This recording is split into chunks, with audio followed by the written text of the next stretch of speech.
The town of Greenhaven sparkled with Christmas cheer.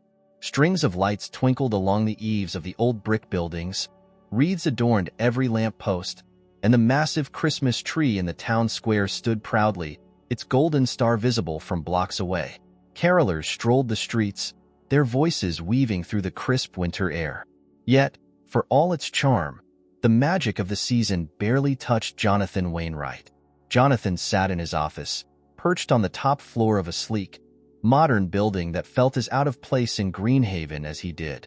His desk was immaculate, papers stacked neatly in perfect alignment, his computer screen glowing with unread emails. He leaned back in his leather chair, staring out the window at the bustling streets below. Children bundled in scarves and mittens darted between shops, their laughter carrying on the breeze. Jonathan's jaw tightened. Laughter. Joy. He had grown adept at ignoring it, especially this time of year. Christmas had once meant something to him.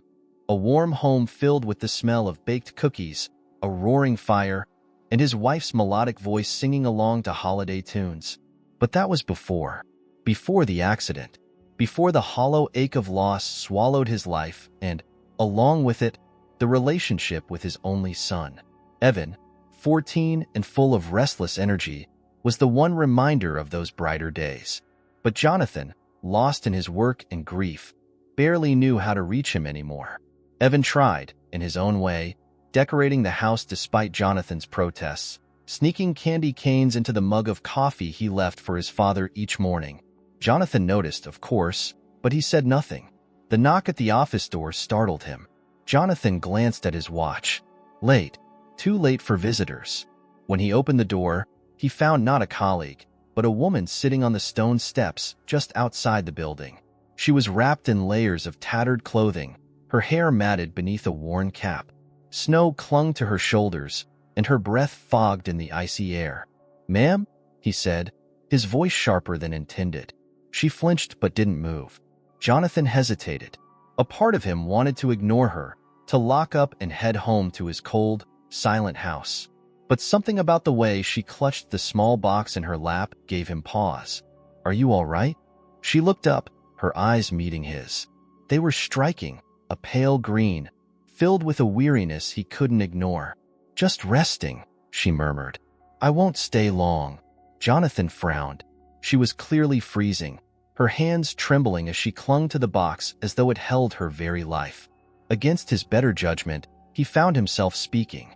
"You can't stay here. Come inside. It's warm." The woman hesitated.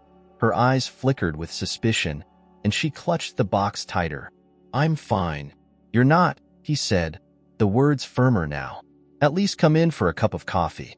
It's Christmas Eve, for heaven's sake." After a long silence, she nodded. Jonathan stepped aside, gesturing for her to follow. Inside, the office felt cavernous and impersonal, with sleek furniture and the hum of fluorescent lights. He motioned for her to sit while he fetched a blanket from the small storage closet. "Here," he said, draping it over her shoulders. She looked up, her lips parting as if to thank him, but the words didn't come.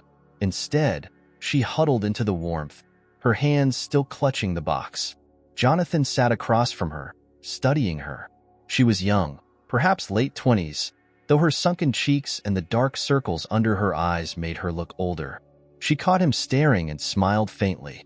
"Thank you," she said finally, her voice soft but steady. He nodded. "What's in the box?" he asked, gesturing toward it. Her fingers tightened around it instinctively. "Something important," she said. "A gift. For someone." She hesitated. "For a memory." Jonathan frowned but didn't press. Instead, he rose. "I'll make coffee." In the kitchen, he found himself lingering, his mind spinning with questions about this woman. Why was she out in the cold? What had brought her to his office steps? And why couldn't he bring himself to send her on her way, as he would have done with anyone else? When he returned, the woman was gazing at the office's sole decoration, a photograph of a younger Jonathan standing beside a woman with warm eyes and a radiant smile. Evan, just a toddler, was perched on her hip. Jonathan set the coffee cups down, his chest tightening at the sight. "Your family?" she asked, her voice barely above a whisper. "Was," he replied shortly. The woman's gaze lingered on the photo before she turned back to him. "Thank you for letting me in," she said. "Not many would." Jonathan shook his head, unsure of how to respond. He glanced out the window, watching as snow began to fall heavier. Something about this night felt different, though he couldn't quite explain why. "Where are you staying tonight?" he asked suddenly. She hesitated. "Nowhere." The words hit him harder than he expected. Before he could overthink it, Jonathan spoke. "You'll stay at my house. Just for tonight." Her eyes widened, but she didn't refuse. Jonathan didn't know why he'd made the offer. All he knew was that, for the first time in years, he felt a pull to do something more. Jonathan drove in silence as the snow began to thicken, the rhythmic swish of the windshield wipers the only sound breaking the stillness. Beside him, the woman clutched her box tightly, her body tense as though she expected him to change his mind at any moment. She had given him her name, Maggie, but little else. He didn't press for more, though his curiosity simmered beneath his otherwise stoic demeanor. When they reached the house, Jonathan turned into the long driveway that led to his sprawling property. The mansion, nestled among towering pines, looked like something out of a holiday postcard. Its tall windows glowed softly against the snow-covered lawn, and the wreath Evan had hung on the front door was illuminated by a string of twinkling lights. Jonathan had meant to take it down, annoyed by its cheerfulness, but had never found the time. Maggie's eyes widened slightly as she took in the sight. "You live here?" she asked, her voice laced with disbelief. "Yes," he replied simply, cutting the engine and stepping out. He opened the passenger door for her, waiting as she hesitated before climbing out, her thin boots crunching against the snow. She followed him to the front door, her expression guarded. When he unlocked it and pushed it open, the warm air rushed out to greet them, carrying with it the faint scent of pine and cinnamon. Evan was sprawled on the living room sofa, a game controller in his hands, when they entered. His headphones were on, and he didn't notice them at first. Jonathan cleared his throat, and Evan glanced up, his expression shifting from surprise to confusion as he took in the stranger at his father's side. "This is Maggie," Jonathan said before Evan could speak. "She'll be staying with us tonight." Evan blinked, clearly taken aback, but he managed a polite smile. "Hi," he said, setting down the controller and standing. Welcome." Maggie nodded, her grip on the box tightening again. "Thank you. I'll get her settled," Jonathan said quickly, brushing past Evan and motioning for Maggie to follow. He led her down the hall to a small guest room. It was simple, with a neatly made bed and a single armchair by the window. Jonathan turned on the light, revealing cream-colored walls and a soft throw draped over the foot of the bed. "It's not much," he said, his tone awkward. "But it's warm." "It's perfect," Maggie replied softly, her eyes darting around the room as though she couldn't quite believe it was real. She sat down on the edge of the bed, the box still balanced on her lap. Jonathan lingered in the doorway. "There's a bathroom down the hall. If you need anything, just let me know." Maggie nodded, her eyes fixed on the box. Taking the hint, Jonathan left her alone and returned to the living room, where Evan was waiting with crossed arms and a raised brow. "Care to explain?" Evan asked. "She needed help," Jonathan said, his tone leaving no room for argument. "It's just for one night." Evan's expression softened slightly. "Okay, but who is she? Why is she here?" Jonathan hesitated, unsure how to answer. "I don't know," he admitted, "but it's Christmas Eve. She had nowhere else to go." Evan seemed to accept that, though a flicker of curiosity remained in his eyes. He glanced toward the hall where Maggie had disappeared. "She seems sad." "She does," Jonathan agreed, his voice quieter now. The two stood there in silence for a moment before Evan spoke again. "I'll make her some tea or something." She looked cold. Jonathan watched as his son moved toward the kitchen, a pang of guilt tugging at him. For years, he'd been too closed off to notice the kind-hearted boy Evan was becoming. He resolved to do better, though the thought felt heavy, like an uphill climb he wasn't sure he had the strength to make. An hour later, Maggie emerged from the guest room, looking slightly less guarded. Her face was freshly washed, her damp hair tucked behind her ears.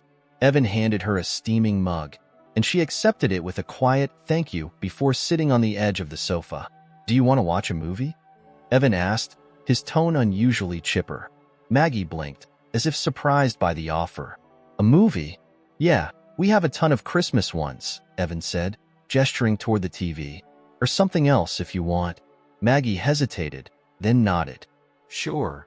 Evan grinned and began scrolling through the options while Jonathan sat in his usual armchair, watching the exchange from a distance.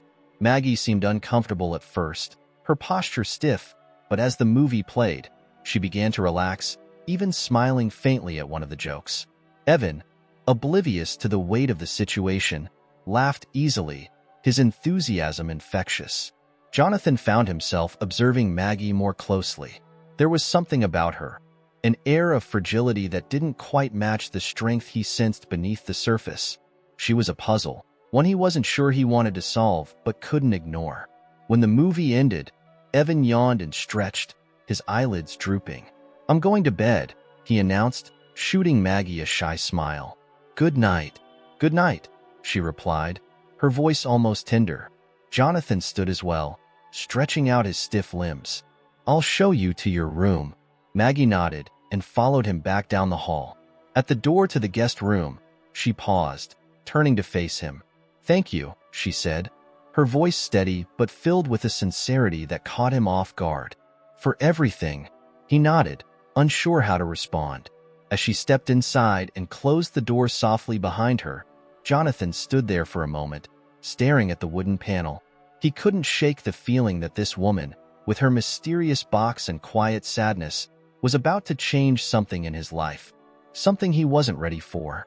Back in his room, Jonathan lay awake, his thoughts churning.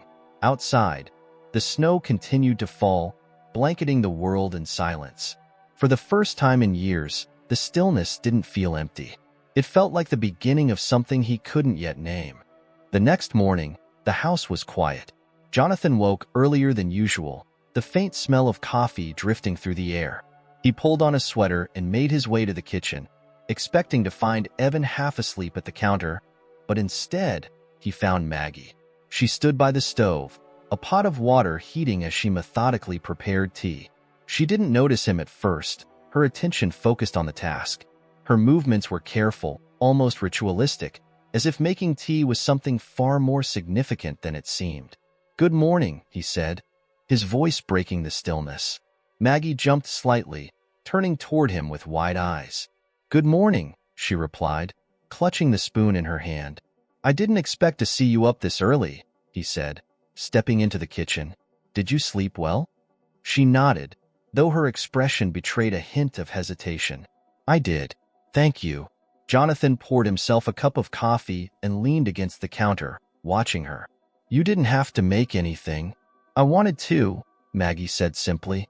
It's the least I can do. He nodded, unsure how to respond. There was an awkward silence between them, one that he didn't quite know how to fill. Maggie returned to her tea, stirring slowly as steam curled from the mug. She glanced toward the window, where the world outside was blanketed in snow, the pine trees heavy with their icy coats. It's beautiful here, she said after a moment. Peaceful. It can be, Jonathan agreed, though I suppose I don't notice it much anymore. Maggie smiled faintly, a wistful look in her eyes. You should. Not everyone gets to live somewhere like this. Before Jonathan could reply, footsteps sounded in the hallway, and Evan appeared, his hair a mess and his face still marked by sleep. Morning, he mumbled, sliding onto one of the bar stools. He perked up when he saw Maggie. You're still here. Maggie chuckled softly. I am. I hope that's okay. Of course, Evan said quickly. I was just wondering. Jonathan cleared his throat, interrupting the exchange. Evan, maybe you can help me later. We need to clear the driveway before the snow gets worse. Sure, Evan said, though his attention was still on Maggie. Do you want to help decorate the tree? We didn't finish it yet. Jonathan froze for a moment, the question catching him off guard. He hadn't planned on finishing the tree at all, leaving it half done in the corner of the living room. But Evan's hopeful tone stopped him from objecting. Maggie's gaze flicked to Jonathan, as if gauging his reaction, before she answered. I'd like that. Evan grinned, and Jonathan forced himself to relax. Fine, he said, more to Evan than Maggie. But after we deal with the driveway, Evan nodded, already looking pleased with the plan, and Maggie returned to her tea, a quiet smile playing on her lips. Jonathan couldn't explain the unease he felt. Something about her presence, her willingness to slip so easily into their morning routine, made him feel unsteady. Later, after the driveway was cleared and the chill of the snow had numbed their fingers, the three of them gathered in the living room. Evan had pulled out the boxes of ornaments, their contents a mix of glass baubles, homemade crafts from his childhood, and strings of twinkling lights. Jonathan watched as Maggie knelt beside Evan, her fingers brushing over the decorations as though they were precious. "This one's my favorite," Evan said, holding up a hand-painted star. "Mom made it." Maggie took it from him gently, studying the brushstrokes. "It's beautiful," she said, her voice soft. She must have been very talented. Jonathan stiffened at the mention of his wife, though he said nothing. Instead, he busied himself untangling the lights, trying to ignore the pang in his chest. "She was," Evan said, glancing at his father. "She loved Christmas. We used to do all this together, bake cookies, decorate the whole house. It was like magic." Jonathan focused on the lights, the knot in his throat tightening. He hadn't heard Evan speak about those days in a long time. The boy's voice was filled with longing, and Jonathan felt the weight of his own failure pressing down on him. Maggie must have sensed the shift in the room, because she handed the star back to Evan and stood. "Why don't I start on the cookies?" she suggested. "You can't decorate a tree without cookies." Evan lit up. "Really? We have everything in the kitchen. I can help." Maggie smiled, her expression warm. "Then let's get started." Jonathan watched as they disappeared into the kitchen, their voices mingling with the clatter of bowls and measuring cups. He sat back, staring at the half-decorated tree, the star still lying on the floor where Evan had left it. His hand reached for it before he could stop himself, the smooth surface cool against his palm. He remembered the night his wife had painted it. She'd laughed when the paint smudged, dabbing at it with a rag before declaring it perfectly imperfect. Jonathan had teased her about her artistic skills, and she'd thrown a speck of glitter at him in retaliation. The memory was so vivid it made his chest ache. When Maggie and Evan returned, the scent of warm cookies filled the air. Evan carried a plate piled high with gingerbread men, their frosted faces smiling up at him. "You have to try these," he said, holding the plate out to Jonathan. Jonathan took one, biting into it more out of obligation than hunger. To his surprise, it was good, soft, spiced just right. He nodded in approval, and Evan grinned. "See? Told you Maggie's awesome," he said, beaming at her. Maggie blushed slightly, but she said nothing, her attention on the tree. She picked up a bauble and hung it carefully on one of the lower branches, her fingers brushing against the pine needles. For the first time, Jonathan noticed how delicate her hands looked, as though they'd worked hard for every inch of strength they carried. The rest of the afternoon passed in a strange sort of harmony. The tree took shape, its branches laden with memories. Evan hummed carols under his breath, and Maggie joined in softly, her voice blending with his. Jonathan found himself caught between the present and the past, the warmth of the room nudging open a part of him he thought he'd sealed shut. By the time they placed the star on top, evening had fallen, the sky outside a deep, wintry blue. Evan stepped back, admiring their work, while Maggie stood quietly beside him. Jonathan watched them both, a feeling he couldn't name stirring in his chest. For the first time in years, the house didn't feel quite so empty. That night, after the tree was lit and the house hummed with the faint warmth of laughter and freshly baked cookies, Jonathan found himself restless. He sat in his study, a book open on his lap, though he hadn't read a single word. His mind drifted back to Maggie, her quiet presence in the house unsettling in a way he couldn't quite explain. He'd expected her to be more of a shadow, someone who would fade into the background and leave as quietly as she'd arrived. Instead, she'd integrated herself into their lives with an ease that made him wary. Evan was drawn to her, his usual guarded demeanor replaced by something lighter, more open. Jonathan couldn't remember the last time he'd seen his son so at ease. His thoughts were interrupted by the sound of soft footsteps outside his door. He looked up as Maggie appeared, hesitating in the doorway. She held the box she'd been carrying the night before, her fingers clutching it tightly. "Sorry," she said quickly. "I didn't mean to disturb you." "You're not," Jonathan replied, setting the book aside. "Is everything all right?" She nodded, though her expression suggested otherwise. I needed a quiet space." Jonathan gestured toward the chair opposite his desk. "You can sit if you'd like." Maggie hesitated for a moment before stepping inside and lowering herself into the chair. She placed the box on her lap, her hands smoothing over its worn edges. Jonathan waited, unsure if she would speak or if she simply wanted a moment of silence. When she finally did, her voice was quiet, almost hesitant. "This box," she began, her eyes fixed on it. "It's all I have left of everything." Jonathan leaned forward slightly, his curiosity piqued. "Everything?" She nodded. "My life before. My family. It's just a few things, really. A couple of photos, some letters. And this." She opened the box carefully, revealing its contents. Inside was a small, worn baby shoe, its white leather scuffed and creased with age. Beside it lay a folded piece of paper, yellowed with time. Jonathan's gaze lingered on the shoe. "Whose is it?" Maggie smiled faintly, though there was a deep sadness in her eyes. "It belonged to a little girl I loved very much. She wasn't mine, but I took care of her. For as long as I could." There was a weight to her words that made Jonathan's chest tighten. "What happened to her?" Maggie's smile faltered. She reached into the box and picked up the shoe, cradling it in her hands. "Life happened. I tried to protect her, but I lost everything in a fire. My home, my job. I couldn't keep her. I had to let her go." Jonathan didn't press for more, sensing that the story was a painful one. Instead, he asked, "Why carry this with you?" Maggie looked up at him, her green eyes glassy with unshed tears. "Because it's all I have to remind me that she existed, that I loved her, and that for a while, she loved me too." Jonathan sat back, her words stirring something uncomfortably familiar within him. He thought of the box in his own closet, filled with trinkets that had once belonged to his wife.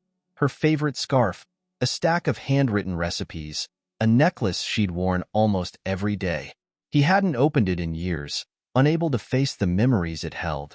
"I'm sorry," Maggie said suddenly, breaking the silence. "I didn't mean to burden you with all this." "You're not," Jonathan said, his voice steady. "Sometimes it helps to talk about it." She studied him for a moment, as if trying to decide whether to believe him. Finally, she nodded, closing the box and placing it back on her lap. "Thank you for everything. Letting me stay here. Letting me feel human again." Jonathan shook his head. "You don't have to thank me." "Yes, I do," Maggie insisted, her tone firmer now. "You didn't have to bring me here. Most people wouldn't have. But you did." Jonathan wasn't sure how to respond to that. He'd acted on impulse, a fleeting moment of compassion he hadn't fully understood. But now, with Maggie sitting across from him, her quiet resilience and her story unfolding in bits and pieces, he felt a sense of purpose he hadn't felt in years. The next morning, the snow had stopped, leaving the world outside glistening under the pale light of dawn. Jonathan found Maggie in the living room, standing by the tree. She was holding one of the ornaments, a simple glass bauble etched with a snowflake. "This is beautiful," she said without turning around. "It was my wife's," Jonathan said, surprising himself with the admission. "She loved Christmas." Maggie turned to face him, her expression soft. "Evan told me. He said she used to make this house feel like magic." Jonathan nodded, a lump forming in his throat. "She did." They stood in silence for a moment, the weight of their shared losses hanging in the air. Finally, Maggie spoke. "You're lucky, to have him." Jonathan looked at her, startled. "Evan?" She nodded. "He's a good kid. Kind. Not everyone has that." Jonathan glanced toward the hallway where Evan's room was. He thought about how much he'd taken for granted, how he'd let his grief build walls between him and his son. For the first time, he wondered if it wasn't too late to tear them down. As the day went on, Maggie continued to surprise him. She helped Evan shovel a path to the mailbox, her laughter carrying through the crisp air when Evan slipped and landed in a snowdrift. She mended a loose thread on one of his sweaters, her hands deft and practiced. She even coaxed Jonathan into playing a round of cards after dinner, though he was rusty and lost miserably. By the time night fell, the house felt different. Lighter, warmer. Jonathan couldn't explain it, but he knew it had everything to do with Maggie. As he lay in bed that night, staring at the ceiling, he thought about what she'd said. That he was lucky. For so long, he'd focused on what he'd lost. But maybe it was time to focus on what he still had. And for the first time in years, he allowed himself to wonder what might come next. The next few days brought an unusual rhythm to the Wainwright household. Maggie's presence, once a hesitant addition, now felt like part of the fabric of the home. She seemed to find ways to make herself useful without overstepping, always stepping in when it seemed no one else would. She cooked meals, played board games with Evan, and even straightened the cushions on the living room sofa when no one was looking. For Jonathan, the shift was unsettling but also strangely comforting. Evan had taken to Maggie quickly, shadowing her whenever she was in the kitchen or out shoveling snow from the walkway. Their laughter filled the house, light and unburdened, and Jonathan found himself listening from a distance, caught off guard by the warmth it brought. He wasn't sure how long she would stay, or what her next move would be, but for now, he allowed himself to enjoy the calm. One evening, as a gentle snow began to fall again, Maggie was in the kitchen preparing dinner. Evan had insisted on helping, though it mostly consisted of him sampling ingredients and sneaking bites of vegetables. Jonathan sat at the kitchen table, a mug of coffee in his hands, watching the two of them with quiet curiosity. "You've been here for a few days now," Jonathan said, his voice cutting through the hum of their activity. Maggie glanced over her shoulder, her expression cautious. Yes. "What's your plan?" he asked, trying to keep his tone neutral. After this, Evan shot his father a sharp look, but Maggie only smiled faintly. "I don't know yet. I'm figuring it out." Jonathan nodded, though he wasn't sure if her answer satisfied him. "Do you have family? Friends? Someone to go to?" Maggie paused, her hands stilling over the cutting board. "Not really," she said after a moment. "It's just me." Evan, sensing the tension, quickly changed the subject. "Maggie's teaching me how to make this stew Mom used to make," he said brightly. "It's almost the same." Jonathan's heart squeezed at the mention of his wife, but he managed a small nod. "That's nice." The rest of the evening passed uneventfully, though Jonathan's mind lingered on Maggie's words. No family, no friends. It was a stark reality he couldn't quite imagine for himself, despite the distance he'd put between himself and the world. He had Evan, at least. Maggie had no one. Later that night, after Evan had gone to bed, Jonathan found Maggie in the living room.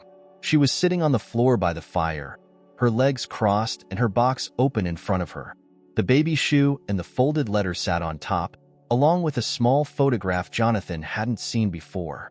He stood in the doorway for a moment, uncertain if he should interrupt. "I can feel you watching," Maggie said without looking up. Jonathan stepped into the room, sitting in the armchair closest to the fire. "I didn't mean to intrude." "You're not," Maggie said, picking up the photo and studying it.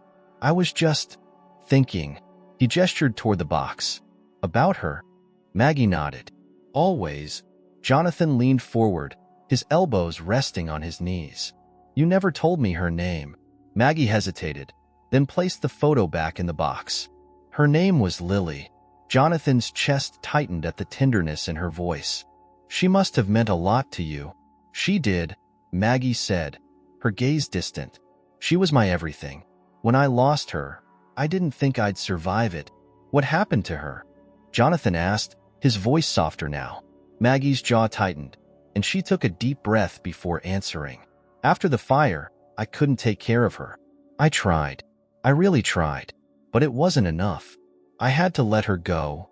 She swallowed hard, her eyes glistening. "She was placed in foster care. I thought maybe I could get her back someday, when I was stable. But I never did." Jonathan felt a pang of guilt for prying, but he couldn't deny the surge of empathy he felt for her. He understood loss in his own way, though his grief had never come with the added weight of helplessness. "I'm sorry," he said simply. Maggie nodded, though she didn't look at him. "It's not your fault." They sat in silence for a while, the crackle of the fire filling the space between them. Jonathan's thoughts drifted to Evan, to the life he'd built, or rather, the life he'd neglected to build, after his wife's death. He thought about the walls he'd put up, the distance he'd allowed to grow between himself and his son. And now, sitting here with Maggie, he felt those walls beginning to shift, cracks forming where there had once been only stone. "Do you ever wonder what happened to her?" Jonathan asked, breaking the quiet. "Every day," Maggie replied, "but I don't know where to start looking. And even if I found her," she trailed off, shaking her head, "what if she doesn't remember me?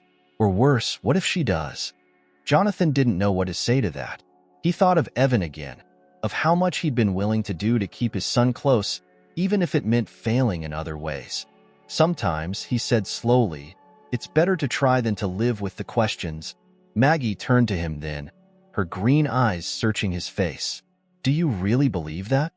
"I do," Jonathan said, his voice steady, "because I think the not knowing is worse than anything else." Maggie looked away, her fingers brushing over the edge of the photo. "Maybe you're right," she said softly. Jonathan nodded, though he wasn't sure if she believed him. Still, for the first time since she'd arrived, he felt like they'd reached an understanding, a shared acknowledgement of the weight they both carried. When Maggie finally stood and closed the box, Jonathan felt a strange sense of relief, as if they'd both taken a step closer to something neither of them could name. She paused in the doorway, looking back at him. "Good night, Jonathan," she said. "Good night, Maggie," he replied. As the fire crackled and the snow fell softly outside, Jonathan leaned back in his chair, his mind filled with thoughts of the past, the present, and the fragile hope of what might still be. The next morning dawned cold and bright, sunlight glinting off the fresh layer of snow outside. The house was quiet again, but it felt different now. Not the heavy stillness Jonathan had grown used to, but something lighter, almost peaceful. He found Maggie in the kitchen once more, her hands wrapped around a mug of tea as she stared out the window. The box sat on the counter beside her, its lid closed but slightly askew. "Good morning," Jonathan said, pulling a mug from the cabinet. Maggie glanced at him and offered a small smile. "Morning." He poured himself some coffee, the rich aroma filling the room. He could feel her gaze shifting back to the window, and he followed it, seeing nothing but the snow-covered yard and the pines that bordered the property. "Looks like it's going to be a clear day," he said, not really expecting a response. "It does," Maggie replied. Her voice was soft, contemplative. "It's strange, isn't it? How everything looks so perfect after a snowstorm. Like the world is trying to start over." Jonathan sipped his coffee, the heat of it chasing away the chill in his hands. "Maybe it is." She turned to look at him then, her expression thoughtful. "Do you believe that? That people can start over?" He paused, considering the question. It wasn't something he'd ever allowed himself to think about. Starting over implied hope, and hope was a fragile thing, too easily shattered. But sitting here, with Maggie in his kitchen and Evan still asleep upstairs, the idea didn't seem as impossible as it once had. "Maybe," he said finally, "if they want to." Maggie nodded, her fingers tightening around her mug. She looked like she wanted to say something else, but before she could, the sound of footsteps interrupted them. Evan appeared in the doorway, his hair sticking up in every direction and his expression groggy. "Morning," he mumbled, heading straight for the fridge. "Good morning," Maggie said, her tone lighter now. "You're just in time. I was about to make pancakes." Evan perked up at that, his sleepiness fading. "Really? Really?" she said, already moving toward the pantry. Jonathan watched the two of them, a strange mix of emotions stirring in his chest. It wasn't just that Maggie was good with Evan, though she clearly was. It was the ease with which she fit into their lives, like she'd always been there. He wasn't sure if that thought comforted him or unsettled him. As Maggie worked, Evan leaned against the counter, peppering her with questions about her cooking techniques. She answered each one with patience, her movements efficient and practiced. Jonathan stayed at the table, sipping his coffee and letting their conversation wash over him. When breakfast was ready, they sat together at the table, the air filled with the comforting smell of syrup and butter. Evan dug in enthusiastically, but Jonathan ate more slowly, his mind wandering. "Dad," Evan said suddenly, pulling him from his thoughts. "We should take Maggie to the square today." Jonathan blinked. "The square?" "Yeah," Evan said, his eyes bright. "You know, the Christmas market. It's still open, right? We could show her the tree." Jonathan hesitated. The square was the heart of Greenhaven's holiday festivities, bustling with vendors, carolers, and families. He hadn't been there in years, not since his wife's death. But the excitement on Evan's face and the curiosity in Maggie's expression made it hard to say no. "We can go," he said finally. "If Maggie wants to." Maggie looked surprised but pleased. "I'd like that." A few hours later, they were bundled up and heading into town. The square was alive with activity, the sound of laughter and music filling the air. Booths lined the cobblestone streets, selling everything from handmade ornaments to steaming cups of hot cocoa. Children darted between the stalls, their faces red from the cold, but alight with joy. Evan immediately pulled Maggie toward a booth selling carved wooden figurines, chattering excitedly about the crafts. Jonathan followed at a slower pace, his hands stuffed into his coat pockets. He felt out of place among the festive crowd, but he couldn't deny the warmth that spread through him at the sight of Evan's happiness. As they wandered through the market, Maggie seemed to relax, her usual guarded expression softening. She stopped to admire a booth filled with knitted scarves and hats, running her fingers over the soft wool. "See anything you like?" Jonathan asked, surprising himself. Maggie glanced at him, a faint smile on her lips. "They're beautiful, but I don't need anything." He raised an eyebrow. "It's Christmas. That's the whole point." She laughed softly, the sound light and unforced. "Maybe next time." They continued on, pausing occasionally to watch a street performer or sample a treat from one of the food stalls. Evan's enthusiasm was infectious, and even Jonathan found himself relaxing, his usual tension easing with each passing minute. As they approached the massive Christmas tree in the center of the square, Evan ran ahead, his breath visible in the cold air. The tree was magnificent, its branches laden with ornaments and strings of lights that twinkled like stars. At the top, a shining golden star caught the sunlight, casting a warm glow over the square. Maggie stopped a few feet away, her gaze fixed on the tree. Jonathan watched her, noting the way her expression shifted, wonder, longing, and something he couldn't quite place. "It's beautiful," she said quietly. "It is," Jonathan agreed, though his eyes weren't on the tree. Evan returned, his cheeks flushed. "Can we get hot chocolate? There's a stand over there." Jonathan nodded. "Go ahead. I'll be there in a minute." Evan darted off, leaving Jonathan and Maggie alone. She turned to him, her green eyes thoughtful. "Thank you," she said. "For what?" "For bringing me here." "For everything," she said, her voice catching slightly. "I don't know if I deserved it, but thank you." Jonathan shook his head. "Everyone deserves a second chance, Maggie. Even you." Her gaze lingered on him, and for a moment, he thought she might cry. But she didn't. Instead, she smiled. A real, unguarded smile that made something in his chest tighten. "Come on," he said, his voice gruff. "Let's get that hot chocolate." They joined Evan at the stand, the warmth of the drink seeping through their gloves as they stood together beneath the tree. The square was alive with the sound of carols, the joy of the season palpable in every corner. For the first time in years, Jonathan felt a glimmer of something he'd thought he'd lost forever: hope. The next morning, the household buzzed with an energy Jonathan hadn't felt in years. The square had left its mark on all of them. Evan had returned with endless stories, recounting every detail of the tree and the market until he fell asleep mid-sentence on the couch. Maggie had been quieter, though her smile lingered long after they'd left the festive lights behind. Even Jonathan had to admit, if only to himself, that something had shifted. The heaviness that had settled over him for so long seemed just a little lighter now.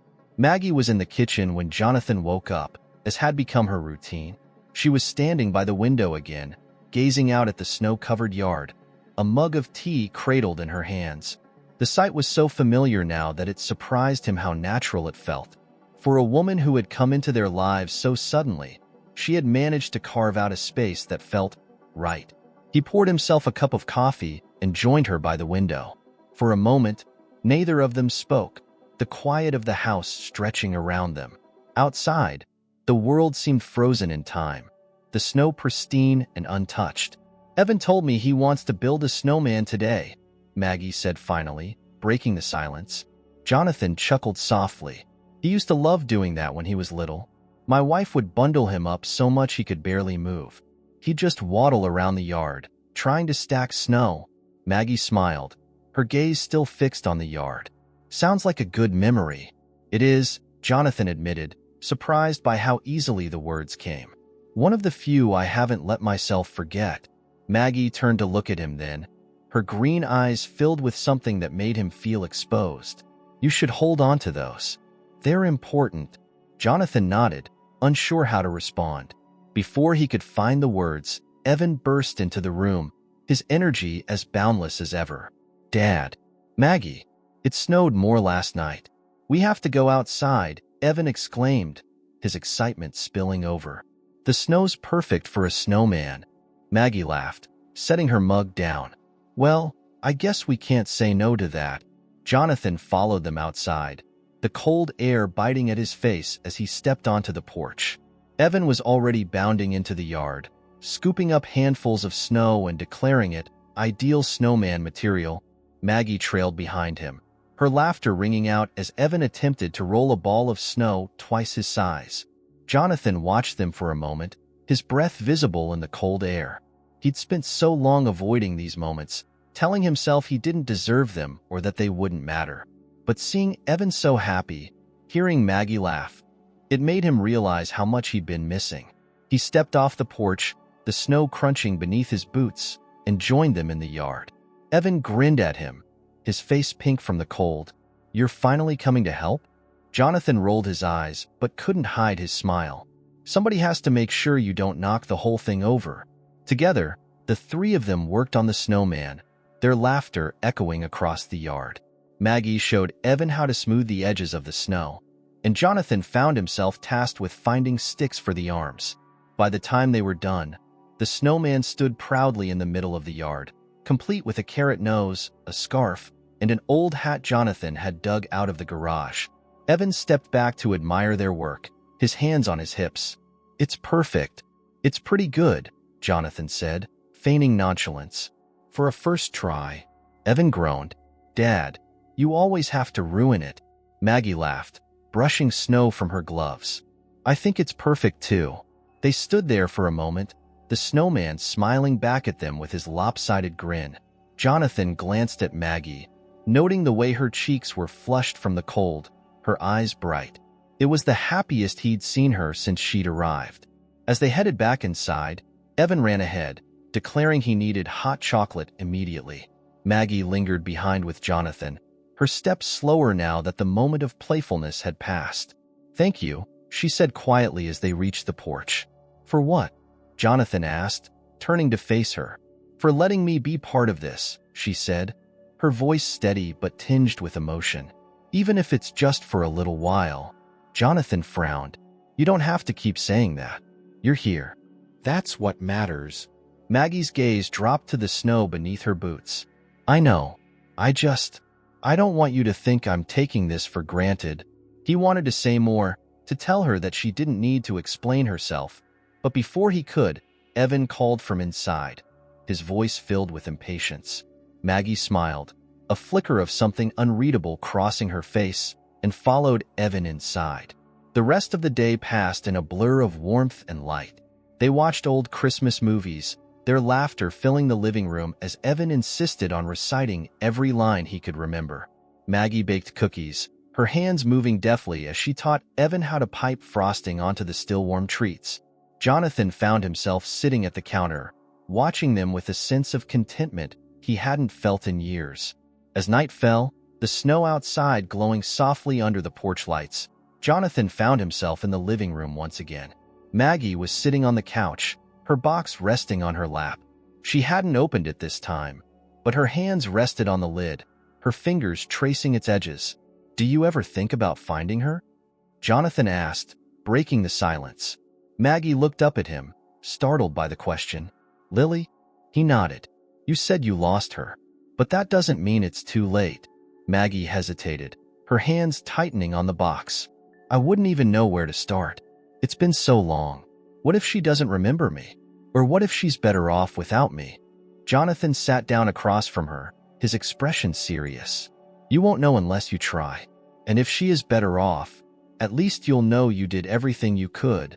Maggie's eyes filled with tears, but she blinked them away quickly. I'm not sure I'm strong enough for that. You are, Jonathan said firmly. I've seen it. You've been through so much, and you're still standing. That takes strength. She looked at him for a long moment, her expression unreadable. Finally, she nodded, though it was a small, tentative gesture. Maybe, she said softly, maybe I could try. Jonathan leaned back, a sense of relief washing over him. He didn't know what the future held for Maggie or for any of them, but for the first time, he felt like they were all moving toward something better, together. The days that followed settled into a rhythm that Jonathan found both comforting and disarming. Maggie had become a steady presence in their home, weaving herself into their routines with a quiet grace. Evan thrived in her company, his laughter and energy filling every corner of the house. For Jonathan, who had grown so used to silence and isolation, it was as if a long dormant part of him was beginning to wake. One afternoon, as the winter sun hung low in the sky, Maggie found Jonathan in the study. She lingered in the doorway for a moment, her expression tentative, before stepping inside. In her hands was the now familiar box, its edges worn from years of being carried and clung to. Do you have a minute? She asked softly. Jonathan looked up from the papers scattered on his desk and gestured to the chair across from him. Of course. Maggie sat down, placing the box carefully on the desk between them.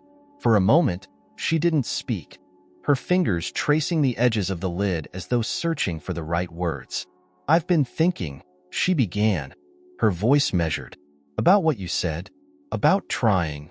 Jonathan leaned forward slightly, his attention focused on her. And I think I want to do it, Maggie said, her eyes lifting to meet his. I want to try to find Lily. There was a determination in her voice that hadn't been there before, and Jonathan felt a flicker of pride on her behalf.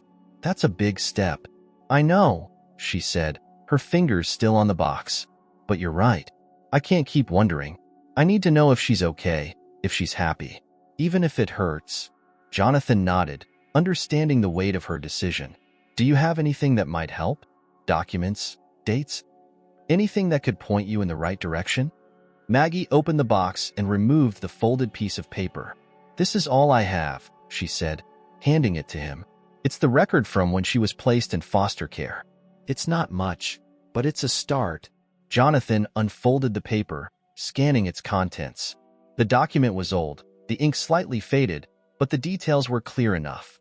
Lily's name, her birth date, and the name of the agency that had handled her placement. This is something, he said, placing the paper carefully on his desk. We can work with this. We? Maggie asked, her voice laced with surprise. Jonathan gave her a small smile. You didn't think I was going to let you do this alone, did you? Maggie stared at him for a moment, her expression a mixture of gratitude and disbelief. Thank you, she said finally, her voice barely above a whisper.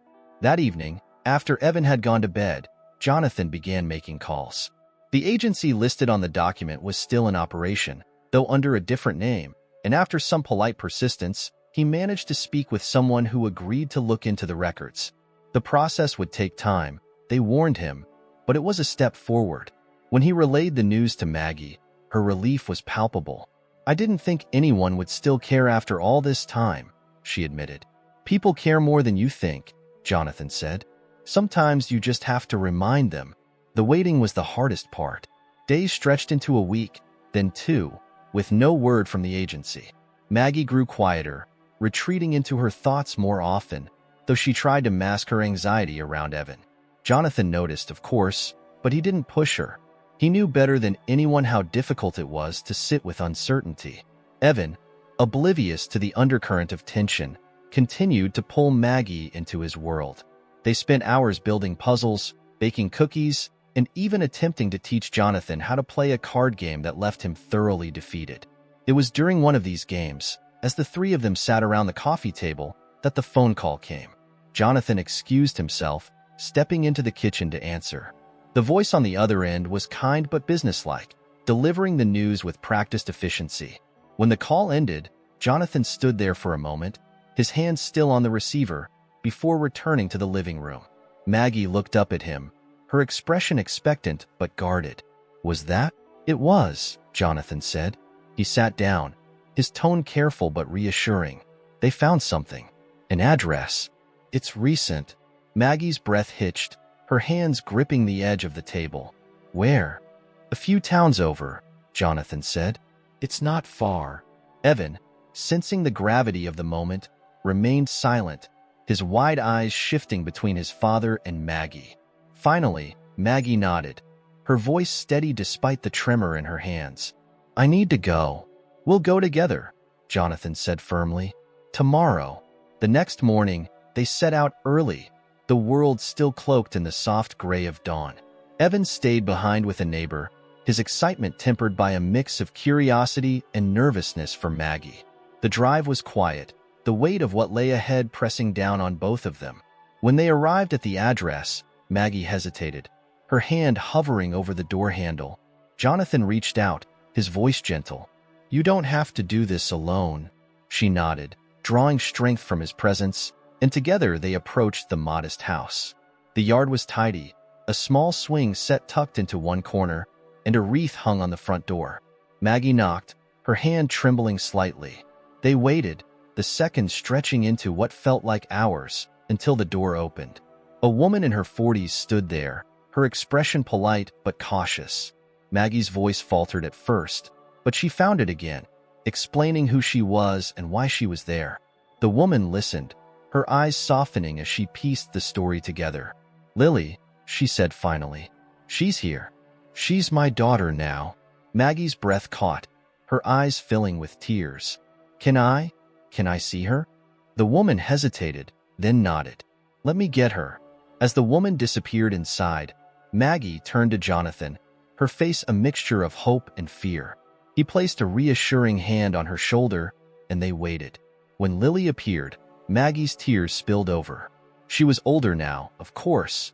Her once tiny frame had grown, her features more defined, but Maggie recognized her instantly. The little girl she had loved, who had been taken from her, was standing just a few feet away. Lily looked at Maggie curiously, her head tilting to one side. "Do I know you?" she asked. Maggie knelt, her voice thick with emotion. "You might not remember me, but I remember you. I've thought about you every day." Lily hesitated, then stepped closer, her eyes searching Maggie's face. "You look like someone I used to know." Maggie let out a soft laugh, her heart breaking and healing all at once. "I'm Maggie," she said, "and I'm so glad you're happy." The woman who had answered the door watched the exchange with a kind smile, her own eyes glistening. She invited them inside, and as the hours passed, stories were shared, connections rediscovered, and a fragile but undeniable bond began to take shape. When they left that evening, Maggie was quiet, her heart full but aching. As they drove back to Greenhaven, she turned to Jonathan, her voice steady. "Thank you for everything." Jonathan met her gaze, his expression soft. "You did this, Maggie. You found her." And for the first time, Maggie allowed herself to believe that maybe, just maybe, she could start again. The drive back to Greenhaven was quiet, the world outside blanketed in the soft, silvery glow of moonlight reflecting off the snow. Maggie stared out the window, her thoughts racing as the events of the day replayed in her mind. Lily's face was etched into her memory now, her curious expression, the faint flicker of recognition that had lingered in her eyes. It was more than Maggie had dared to hope for, yet it left her feeling raw and exposed.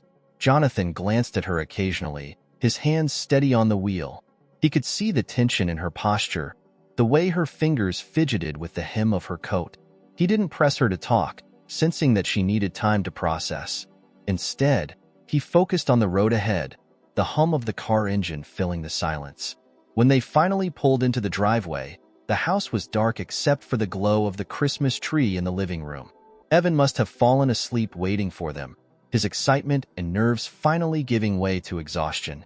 Maggie hesitated as they stepped out of the car, her gaze lingering on the house as if it were unfamiliar. "Are you coming in?" Jonathan asked gently, his breath visible in the crisp air. She nodded slowly, following him to the door. Inside, the warmth of the house enveloped them, the faint scent of pine and cinnamon still lingering. Maggie set her coat on the back of a chair, her movements slow and deliberate. "You should get some rest," Jonathan said, his tone kind but firm. "It's been a long day." Maggie didn't respond right away. Instead, she moved to the living room, standing in front of the tree. The ornaments glimmered softly in the dim light, their reflections dancing on the floor like tiny stars. Jonathan stayed in the doorway, giving her space but unwilling to leave her alone. "I didn't expect her to remember me," Maggie said finally, her voice quiet. "I told myself I'd be okay with that." Jonathan stepped closer, his hands in his pockets. "But it still hurts." She nodded, her shoulders sagging slightly. "It does. But it's a good kind of hurt, I think. She's happy. She's safe. That's what matters." He wanted to tell her how proud he was of her, how much courage it had taken to face her past. But the words felt inadequate, so he simply stood there, a steady presence in her moment of vulnerability. "She's beautiful," Maggie continued, her lips curving into a small, wistful smile. "So much like her mother. Catherine would have been so proud." Jonathan's breath caught at the mention of his sister's name. He hadn't expected to hear it, hadn't prepared for the wave of emotion it brought.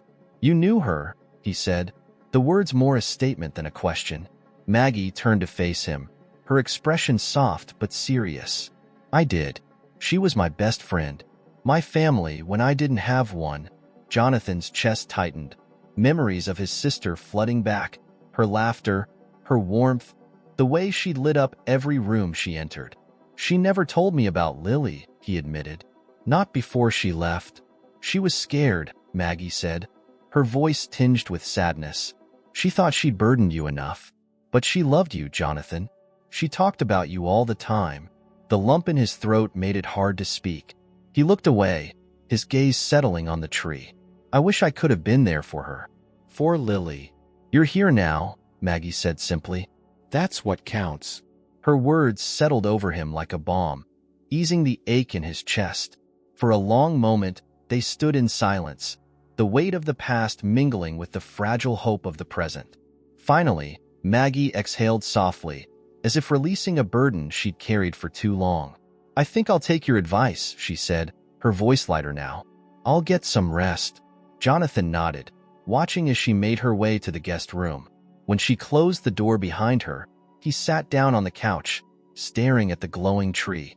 He felt a strange mix of emotions, pride for Maggie, sorrow for the years lost, and a glimmer of something new, something that felt like the beginning of healing. The next morning, Evan bounded down the stairs, his energy restored after a full night's sleep. He found Jonathan in the kitchen, a mug of coffee in his hand and a thoughtful expression on his face.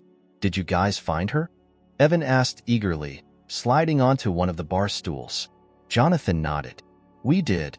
Evan's eyes widened. "What happened? Did she remember Maggie?" "Not exactly," Jonathan said, choosing his words carefully. "But they talked, and I think it was good for both of them." Evan nodded slowly, his youthful exuberance giving way to a more serious expression. "Do you think Maggie will stay?" The question caught Jonathan off guard. He hadn't thought that far ahead, hadn't allowed himself to consider what would happen next. "I don't know," he admitted. "That's up to her." Evan frowned, his brows furrowing. "I hope she does. She's nice. And she makes you happy."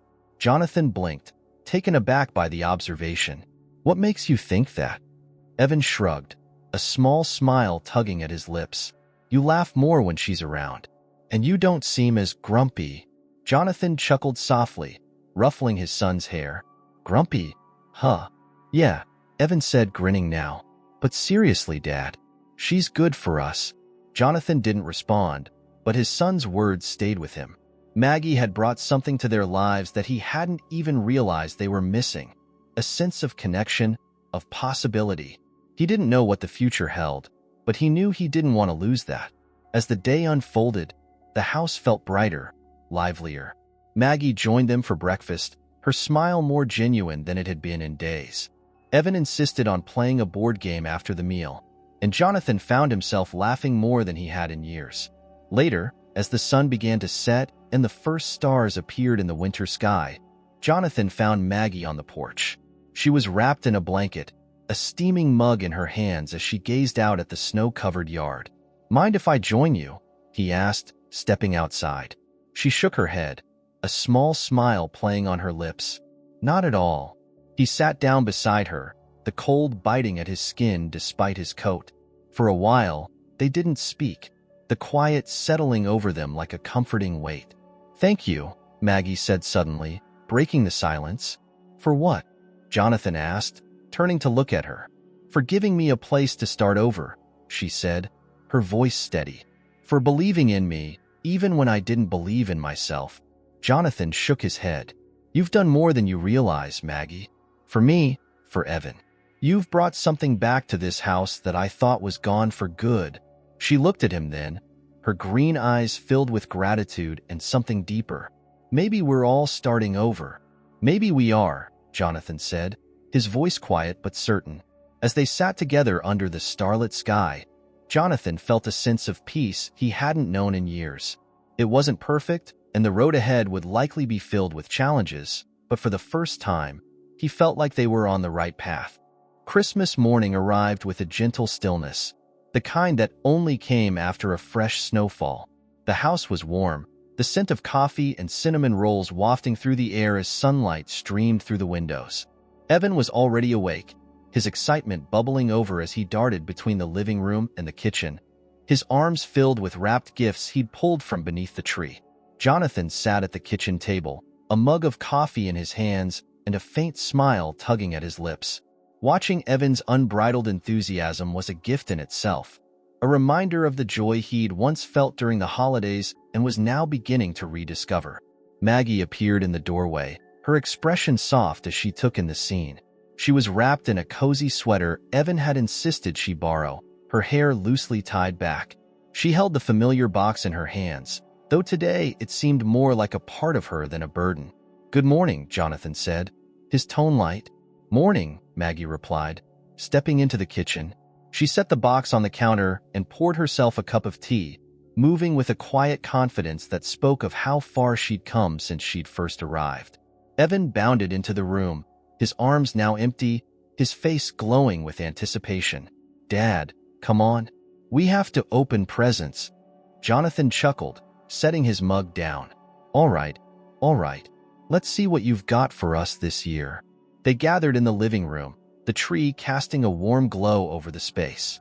Evan tore into his gifts with gusto, his laughter filling the air as he unwrapped each one. Maggie watched with a soft smile, occasionally glancing at Jonathan, who seemed content to let Evan soak up the moment. When it was her turn, Maggie hesitated, her hands hovering over the small package Evan had handed her. "For me, of course," Evan said, his excitement infectious. "Open it." She carefully peeled back the wrapping paper, revealing a simple, leather-bound journal. She opened it to find the first page filled with Evan's careful handwriting. *for Maggie. A place to write your new story*. Her breath caught, and she looked up at Evan, her eyes glistening. "This is perfect. Thank you." Evan grinned. "I thought you might like it. Dad said you're good with words." Jonathan glanced at her, a faint smile tugging at his lips. "It was his idea," he said, nodding toward Evan, "but I agreed. You've got a lot of stories to tell." Maggie nodded, her fingers brushing over the journal's cover. "Thank you, both of you." As the morning unfolded, the room filled with the quiet sounds of wrapping paper rustling, mugs clinking against saucers, and the occasional burst of laughter. It was simple, unhurried, but it felt significant in a way that words couldn't capture. After the gifts were opened, Evan disappeared to set up one of his new toys, leaving Jonathan and Maggie alone in the living room. Maggie sat on the couch, the journal resting on her lap, while Jonathan lingered by the window, watching the snow glisten in the sunlight. It's been a long time since I've had a Christmas like this, Maggie said, her voice breaking the comfortable silence. Jonathan turned to her, his expression thoughtful. For me too. She looked down at the journal, her fingers tracing its edges. I wasn't sure I'd ever feel this way again. Like I belonged somewhere. Jonathan crossed the room, sitting down in the armchair across from her. You do, Maggie. Whether you realize it or not, you've made this house feel alive again. She met his gaze, her green eyes filled with gratitude. You've given me more than I ever expected. I don't even know how to thank you. You don't have to, Jonathan said simply. You've done just as much for us. They sat in silence for a moment, the warmth of the fire crackling softly in the background. Maggie hesitated, then reached for her box, opening it and pulling out the baby shoe and photograph. She held them gently, her expression tender. I think I'm ready, she said, her voice steady, to let go of some of this. Not to forget, but to make room for something new. Jonathan nodded, understanding the weight of her words. It's not easy, but sometimes it's the only way forward. Maggie smiled faintly, her eyes glistening. You're right. Later that afternoon, the three of them ventured outside. The snow crunched beneath their boots as they made their way to the edge of the yard, where a tall pine tree stood against the pale blue sky. Maggie carried the box, her steps purposeful but unhurried. When they reached the tree, she knelt in the snow, opening the box one last time. She placed the baby shoe at the base of the tree, then folded the photograph carefully and tucked it beneath the shoe. For a moment, she sat there, her hands resting on the ground, her head bowed. Evan watched quietly, his usual chatter replaced by a thoughtful stillness. Jonathan stood beside him, his hand resting on his son's shoulder. When Maggie stood, her eyes were bright but calm. It feels right, she said softly. Like this is where they should be. Evan stepped forward, placing an ornament he'd brought from the house on one of the tree's lower branches. It was a simple star, painted gold, but it gleamed brightly in the afternoon light. Now it's special, he said, smiling up at Maggie. She knelt down, pulling him into a gentle hug. It already was, she said, her voice thick with emotion. As they made their way back to the house, the sun dipped lower in the sky, casting a warm, golden glow over the snow. Inside, the fire crackled in the hearth, and the tree in the living room twinkled softly. The house felt fuller, warmer, as though it had been waiting for this moment to come alive. That evening, as they sat together by the fire, Maggie opened the journal Evan had given her and began to write. Her pen moved steadily across the page, each stroke a step toward something new. Jonathan watched her, his heart full, knowing that this was only the beginning. For the first time in years, the house felt like a home. And for the first time in longer than he could remember, Jonathan felt truly hopeful about what the future might bring.